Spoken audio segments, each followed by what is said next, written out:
Welcome to Tapped In. My name is David Figueroa-Martinez of DFM Coaching, and today we're going to be discussing the real magic that happens after class. I did not take advantage of this as much as I should have coming up. As an instructor now, I try to hang out a little bit, at least after class, a little bit more if it's an evening class. I teach 5 a.m. 3 times a week. Sometimes I got to get to work, so I can't hang out and talk. But when I teach like a workshop, a seminar, an evening class on occasion, I will sit afterwards and kind of just hang out with people and have a chat and talk and give some feedback and advice, because people will come up to me and hey, what happens if I do this or that? And in my opinion, this is one of the most valuable moments within a class structure that is not official that you're ever going to encounter. For those of you that come into class and leave, you're doing yourself a little bit of a disservice. I get it. We have busy schedules. We got to go. I was the same way coming up. But the moments after class is where some of the magic happens that you're not aware of. And it doesn't happen every time. But when it happens, you get a lot of moments where people, like, their light bulb goes off, or they go have little aha moments. One, it is a deep compression type environment. People are maybe stretching. They're removing the tape from their fingers or their hands, or they're taking off their knee brace. The intensity is super relaxed. It's not this intense that you find during class where it's all competitive. People put their guards down a little bit. They're not worried about their ego as much. Oftentimes a little bit more honest. You get to see people who, for what they are. This is where students get to process the things that maybe happen. You'll see some students kind of pair off together and drill the technique of the day. Or maybe they encountered a situation where they're like, I don't know what I should have done here. And maybe they pair off with someone who's a little bit more advanced and they kind of walk them through things. You'll start seeing discussions kind of formulate sometimes non-jiu-jitsu related. It's just us bullshitting. But sometimes that's where like the conversations of jiu-jitsu kind of happen, where you get to start asking questions and seeing feedback and formulating in a way that's unlike the classroom.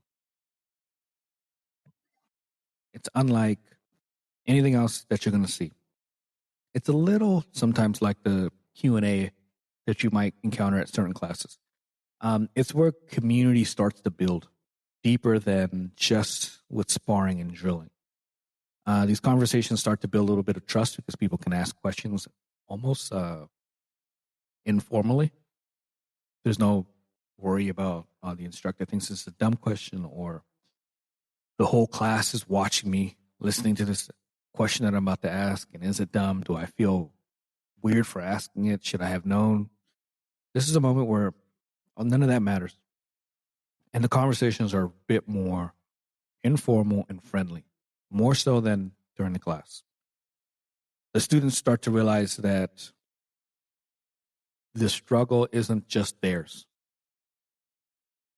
As the conversations build, sometimes someone will ask a question and then someone also piggyback. Like,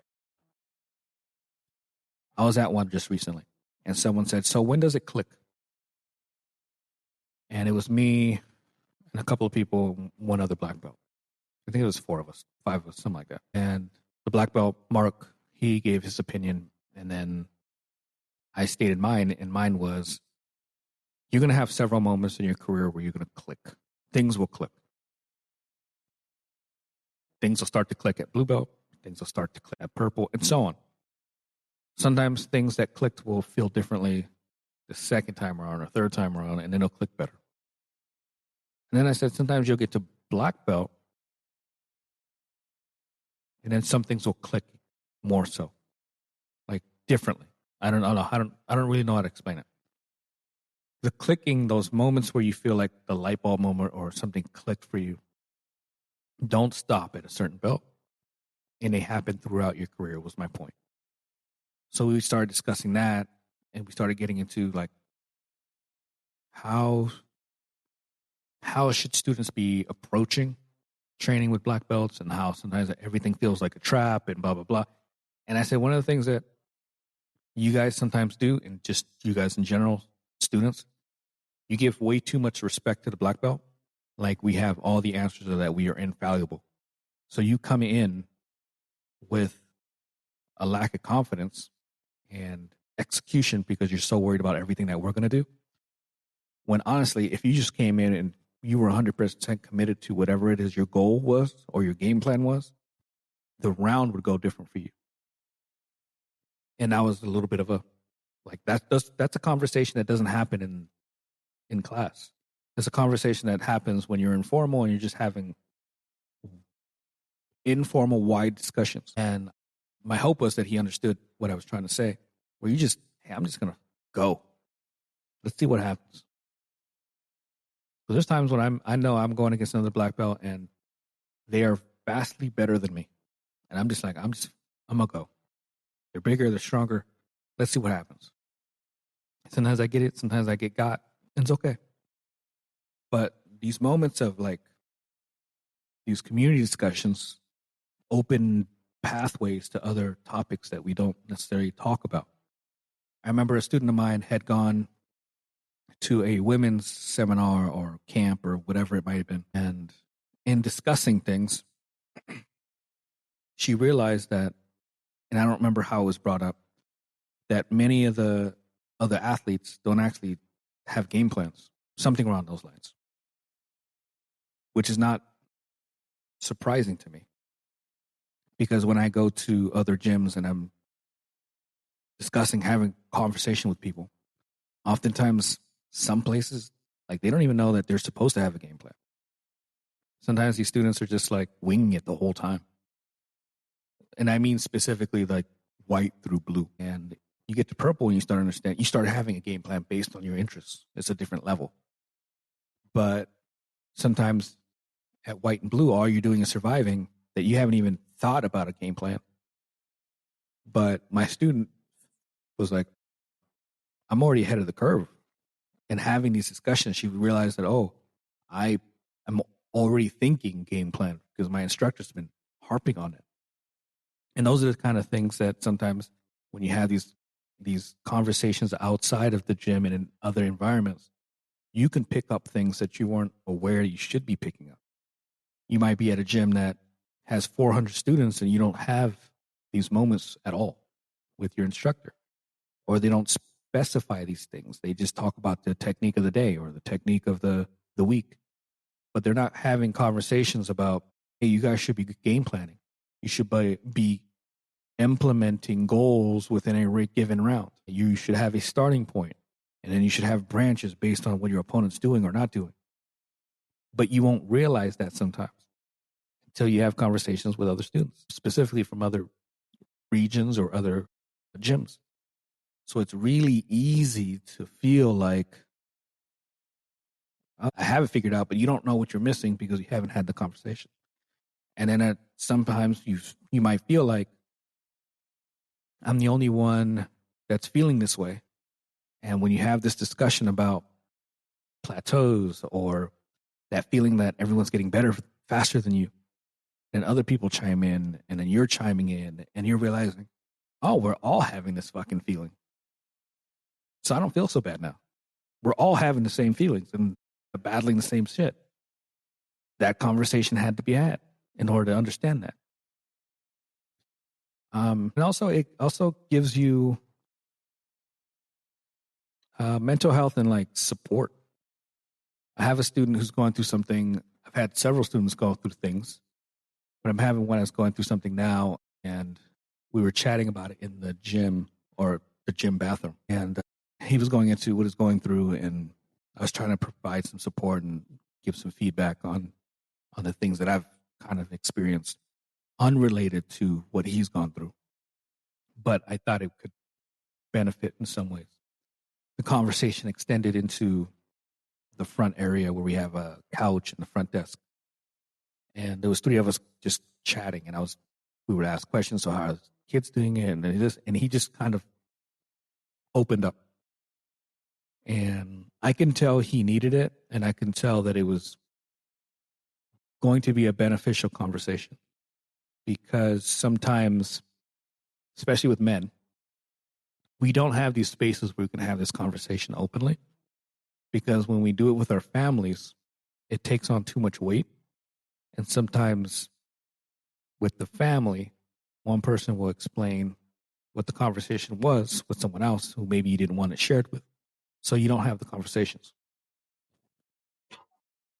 Sometimes you might feel, especially with men, you might feel like you're the head of the household, or you hold a certain rank within the family, and you're a man, and you have to hold yourself accountable a certain way, and walk with a certain air and a presence, and you don't want to seem weak or too emotional. So you don't say anything. You go with stoicism, which isn't a bad thing. It's needed from time to time. But also, the issues that might be happening within the family may be affecting your spouse, so you don't want to add to that. So you go with stoicism. You try to be the rock of the family, or the immediate unit. But these conversations that you can have at the gym kind of help out, because they're not tied to your family, so they're not going to get back to your family. You can get feedback by other people who have gone through similar situations, just like with jiu-jitsu. We're all living life. We all have family issues and health issues and family fighting over this or that. And having that conversation allows you to just kind of get it out. Because you can't do that with the family necessarily in the moment. But you could do it at jiu-jitsu and get some feedback from other people. Hopefully, and this is a shot in the dark, there might be someone there who's in the profession. Like, we've had a couple of instances where we had someone who's in mental health, and they were able to give feedback based on some things that were going on. Or they're in former military, and they were able to give feedback based on that, or whatever the situation might be. Hey, I'm an attorney and I can help you with such and such. But it doesn't happen unless the conversations are happening. But most importantly, it's a way to kind of like let the pressure out a little bit, just enough to kind of breathe. Because when we're going through these things and we have to be the rock of the family, you just have to hold and hold and hold. Things are happening and things are pushing your buttons and the pressure is building, and you just have to hold. You don't really have an outlet. But when you come to jiu-jitsu and you have those conversations after class, it's a little bit of emotional regulation. So I highly recommend it, especially with people they don't open up with it, just anyone at jiu-jitsu. But if you have a core group, small group, where you feel like, hey, I can open up about this or that, it's going to be hugely beneficial for you. And it's going to be beneficial for them too. It builds a little bit more team camaraderie. They feel, one of the biggest things that I think we forget is that people around you want to help. And when they can, they feel like they had a little bit of a purpose. We don't want to be a weight on someone else's neck, so we don't say anything. But our friends and our training partners generally want to be of some service. Most of us. So when you open up or I open up, and the people around me are able to, hey, I got you, or just listen, give a little bit of feedback, or whatever it might be. Just listening goes a long way. But it reinforces the team dynamic. It allows them to feel like they helped you. You were helped. It goes a long way. So these conversations go deep when it comes to the emotional and the mental health. And they go just as deep when it comes to like the approach of jiu-jitsu. Like, how should I be approaching jiu-jitsu in terms of game planning? How should I be approaching it in terms of negative talk, negative self-talk, or plateaus? Start having these conversations. Stay after class a couple of times a week. Start listening. If you don't feel comfortable sharing, start just listening. And you'll start realizing that the people that have been around a while, they're talking about everything under the sun. So if you do not want to partake verbally, just listen. The feedback and the information that you'll get from just listening to these conversations is huge. Not to mention the stories. Like, there's been times where I've sat at a Five Peaks conversation at the end of class. I get so many juicy stories that I didn't know about, like jiu-jitsu history in terms of like my lineage and their lineage and certain people that we know. And I was like, oh shit, that alone is beneficial enough. But these conversations are great. Don't ignore them. Don't pass them by. If you can sit at the gym once or twice a week, 15, 20 minutes, start doing it. It's going to be beneficial for your game. It's going to be beneficial for your mental health. And you'll get some great stories from time to time. If you have any questions about this or anything else, please let me know. DFM.2099 on Instagram or Threads. Until next time, thank you so much.